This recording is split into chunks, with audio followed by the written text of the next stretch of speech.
What's up? It's Sean Momberger, music producer, and I'm here with TmrO.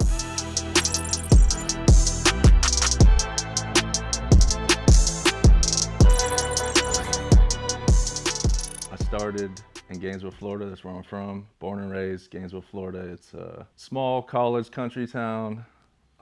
I first got into music when I saw the Jackson 5. I don't know if you've seen like the Jackson 5 movie on VH1. It's like I watched it like 100 times, but just watching that really got me into music and just got me discovering all types of genres and until I started producing in about middle school. Jackson 5, when I first watched them, if you watch it's just like the famous iconic Ed Sullivan show from like the 70s, and just I Want You Back, their first single was, I don't know, just something about Michael just inspired me. He was so young, and just the whole entertainment business just looked fun. So that's kind of what started it all off. I guess I started around 2005, 2006, like YouTube just kind of started going, MySpace. So I would see these videos of like Kanye in the studio with his MPC, and Manny Fresh, he'd be on his Phantom. I got one right here, but they would just be making these beats. I'm like, what's up with that equipment? Like, what is that? And then I found out about sampling and all that.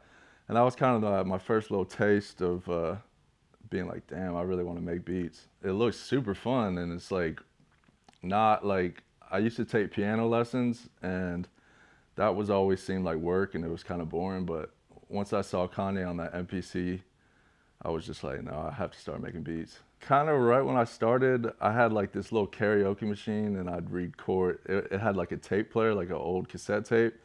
So I would like put in like this old keyboard line into it, and then I had like this really cheap like $100 drum machine, and like, so I would have to like record the drums first, and then I'd like play like the keyboard live, and just like, then you rewind the tape back, and then you play it, and you're like, damn, I really like created something. And just that feeling of like being able to show people and like just having like your own creation just is kind of like empowering, like, and just, wow, like it sounds terrible, but hey, I can do music. It's been a fun journey. When it felt kind of real to me, I would go on MySpace and just like DM artists and stuff. But like I had hit one of the members from the Outlaws who worked with Tupac. His name's Hussein Fatal, and he like reached back to me. He told me to send him some beats, and then I ended up sending him a couple beats, and he ended up using one. I'm like, damn, what the heck? Like I got a song with like a guy that used to rap with Tupac. So that was kind of the first like taste of like, whoa, like I'm working with someone who's like been a part of like great historical like rap and hip hop moments, like his verse on Hit 'Em Up. And that was a special little moment, RIP Hussein Fatal. And then my first like professional industry placement was with Trey Songz, and I just remember getting like the paperwork. It wasn't for too much money, but I remember like Universal, it had the Universal imprint on it, and I just remember like reading the contract. I didn't know what I was looking at, but I just knew it was like, oh wow, this is like a real company and a real placement. So those are two instances where I feel like it was real, and I knew I could make a living out of this. So I started in 8th grade, 7th, 8th grade. I would say I didn't start really working with like artists till maybe like high school, like junior, senior year. So I was pretty shy about it. I'd always just kind of stay to myself about it. But I started working with some local artists in high school, and then in college, just still working with local people, a couple regional acts. And then it wasn't really until like I graduated college, moved to Los Angeles, that I started working with like signed acts in the industry. So it's been a long, slow grind. I'm 33 now, so it's been over a decade of just, you know, hard work and just kind of taking my small wins and just trying to keep the momentum going. It's really a dream come true. Every morning I wake up, I just can't believe all this success happened to me. It's been a really slow grind, so I have kind of seen each step. It hasn't been overnight, but still when I wake up, I feel super lucky and grateful that I get to work with all these amazing artists. At this point, you know, it's such a habit that I wake up and just do music. Like, it feels a little bit like work, but there's still a couple magic moments that happen along the way. And earlier this year, I got nominated for a Grammy with Chris Brown, and that was something that kind of like put a little gas in my tank and kind of reminded me like, dang, you gotta really take these special moments in and just keep going, and just slowly just grind it out. After the Grammys last year, going into this year, I got to work on Don Toliver's project with Wheezy out of here. That was super dope song that we did.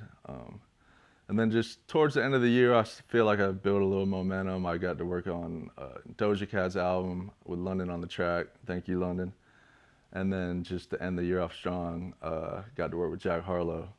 Shout out OZ and Nick D on that also. And just that song in particular just really like motivated me to keep going. It's just a really special moment for me this past year. Oh, absolutely. This is like the moment like everyone dreams of, and it's just, I still wake up and just kind of like check my Instagram and stuff and make sure it's still real. But it's just a super exciting moment. You know, it inspires me to keep making music every day and just keep the momentum going and just keep collaborating with these awesome producers and writers and artists. All right, so Lovin On Me, kind of how it came about. It was like June. I was literally sitting in this chair right here. I live in Los Angeles. And, you know, I was on my computer right here and I was just going through old samples, old sounds, trying to get inspired. And I remember I just heard the Cadillac Dale song, and it just like, it literally just grabbed me. And just like the intro has like a cool intro, which is the hook of the song, but then the part I chose, it's actually not the hook of the song, but it was just so strong and iconic that I was like, oh my God, like what is this? Like, and then I'm like checking the views, like, how is this not popular? Like, this is incredible. So I like downloaded it, put it in Pro Tools, started doing my thing. I added like a bass line to it, chopped it up and put a little bounce to it. And I thought, I mean, I obviously knew the sample was incredible. I never thought it would become like such a phenomenon, but like, just shouts out to Cadillac Dale. That is just, there's such a strong, catchy vocals. After I kind of had the idea down, I bounced it to my iTunes and I was just kind of sitting on it. I actually played like some melodic R&B stuff. I was thinking maybe it could be like a cool R&B track for maybe like Chris Brown or someone. I was kind of thinking, I knew it was gonna be something special. But so I ended up just putting it on my iTunes and just sitting on it for a little bit. And I ended up sharing the idea with OZ, who's the producer on the track. And we have like just like a Dropbox link that I'll just throw ideas in. So, you know, it's just, you know, I just threw the idea in there and we have a folder, and he ended up picking it and he put like this amazing bounce on it. And then he finally sent me the beat and I was like, whoa, like, yeah, he did his thing. Like, he found the right pocket. So he lives in Switzerland. So it kind of went from LA to Switzerland, and then he texted the beat to Jack Harlow, who's in Louisville. And the rest is kind of history. Jack just loved the beat and just connected with it. And he had the concept down. So from June to, he sent the beat in July, and then Jack knew he was going to use it, and then, you know, it dropped in November. So it wasn't too much of a wait, but it was just a really special moment, how fast it happened, and just super appreciative of everybody involved with the song. Absolutely. I mean, collaboration's like the #1 thing I'm a supporter of. I don't think there's a day that I don't just text a co-producer, like a writer, just share an idea or just a little something that maybe will inspire them. Like, it just feels good, you know, getting these small records and wins with like people you can enjoy with. Like, I know there's a big thing in the industry about being 100%er where you can like write and produce, but, you know, working with 5 people and being 20%, that's cool for me. Like, I love just being a part of a group of talented people. And through social media, like, my whole career has just been like sourced through social media platforms. First it was MySpace, and then Twitter was big. Now it's Instagram. Then you have apps like TmrO that are just like bringing people together from all around the world. Like, there's people that I've worked with that are literally in different countries, and you know, you can just text them or DM them, and it's just awesome that we can all collab in 2024. It's just really cool stuff happening. Speaking to the youth that are getting into music, I would just, you know, listen to all the music you like, look at all the producers and artists you just really love, and just see what they're doing that you like. What do you like about them? And then, you know, when you're just starting out, you can emulate them, and then further and further you go, you kind of get your own sound. So when I started, you know, I looked up to all the Manny Freshes, the Don Cannons, the Johnny J's from Tupac's producer, and you just kind of just take little pieces and then just put them into your work, and then eventually you'll evolve and you'll have your new sound. And then as far as collaborating with people, I think just use the internet to your advantage. Back in the day, you know, I'm sure you'd have to like send letters and stuff. I don't really know, but you know, you can just DM people. I would just start messaging people who you think that you'd be a good fit to work with, and maybe hit up artists that you see talent in that might not have a buzz that maybe you can develop together. And you know, one day I think you're just gonna look back at all the relationships you made, and I think you're gonna be happy that you kind of put yourself out there and reached out to as many people you can. Some memorable studio experiences. I remember when I first moved out to LA, I started working with the artist named Scheme, and he was like a big writer. So one of the companies he used to write with flew me out to London, and I was like 22, and I didn't know what I was doing, but I ended up just showing up to the studio in London, and they were working on this artist. Her name was Iggy Azalea. I kind of knew about her, but I didn't know like how big she was gonna be. So they were kind of mixing down her next single, and they were like, "Hey, Sean, you want to come in here and just like do something to it, like add something to it?" And so I tried a bunch of stuff. They ended up keeping like one little synth part added, and so I fly back to America and go back to school, and then like it was like had to be like 3 weeks later, I hear the song on the radio, and it ends up being Fancy, and it's just like #1 for 8 weeks, and like my name's in the credits is the first time I had my names in the credits. So I was like, what the hell? Like that's the song I worked on in London, and it was just special because like you never know when you leave this session like what the song's gonna do.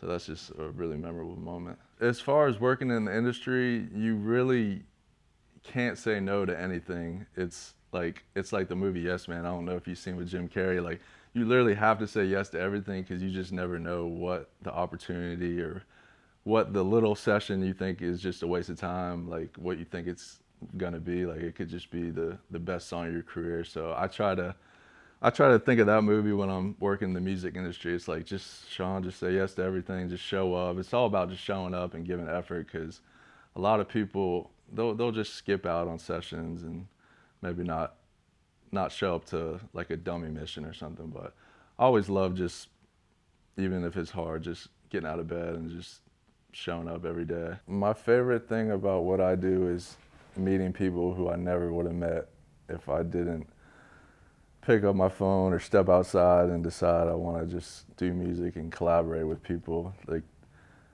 when you go to high school and middle school and college, you meet all these people and they're kind of just like your hometown friends, but then I have like so many new friends and people I met that where if I didn't do music, I would have never met them. So like that's definitely the most exciting and fulfilling thing about what I do, is just meeting all these amazing people.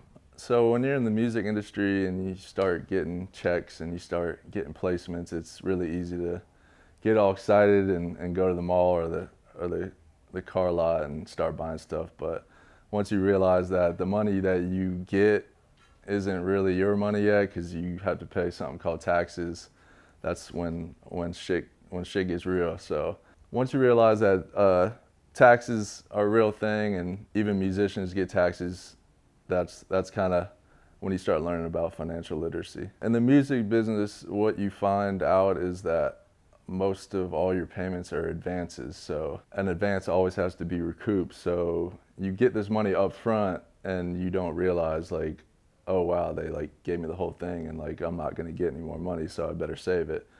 So if it's a placement, you get a producer advance. If it's you sign a publishing deal, you get a publishing advance. So everything in the music industry is really an advance. So it's just kind of like the bank giving you this money and saying, hey, if you're smart, you know, you can invest it back into the music, or you can save it, or do whatever you want.